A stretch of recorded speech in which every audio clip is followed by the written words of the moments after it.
many mycotoxins, trichothecenes. We test that in some of the mycotoxin tests.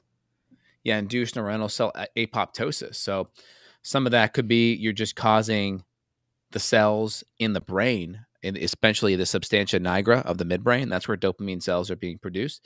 Some of it could be apoptosis. That means programmed cell death and or inflammation in the olfactory epithelium. Isn't that Interesting. So it crazy? seems to be a neurodegenerative.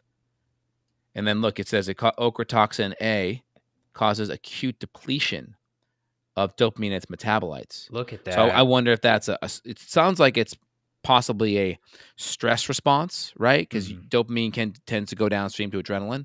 Could be a almost like an autoimmune response because you're having apoptosis. This is neuronal cell death, programmed death. This is part of the reason why apoptosis is important, right? Because if you don't have good immune function, this is how cancer forms, right? Your immune system helps program cells to die when they need to die. This is apoptosis, but if you can't do that, then cells can overgrow. Hence, you have a tumor, right? And so this is actually happening to unhealthy or to very healthy tissue that you need to be functionally healthy that produce the dopamine in the midbrain. Yeah, So look at that very too. interesting. Talking about the hippocampus too. We know the hippocampi, Memory, you've got two of them. This is why memory. a lot of people have brain fog problems, and also I would say that short-term to long-term conversion is Yep. is impaired. Can you see this one here, the mold inhalation one? I'm Let me just seeing that switch. you're highlighted on the hippocampus word for now. Let me switch back to the other one here. Okay. This is mold inhalation. This is interesting. Let's go pull this up. All right. Mold inhalation causes innate immune activation, neural, cognitive, and emotional dysfunction. So This is this is pretty new, important. July 2020 paper here, so relatively Yeah. new. Yeah. So the ability to mold to cause such symptoms is controversial since no published research has examined the effects of controlled mold exposure on the brain. Patient symptoms following mold exposure are indistinguishable from those caused by innate immune activation by a bacterial or viral exposure. Interesting.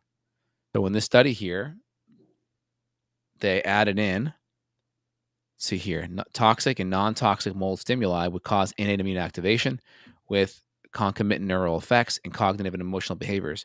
We intranasally administered intact Stachybotrys, this is black mold, Oh, extracted non-toxic Stachybotrys spores, and a saline vehicle to mice.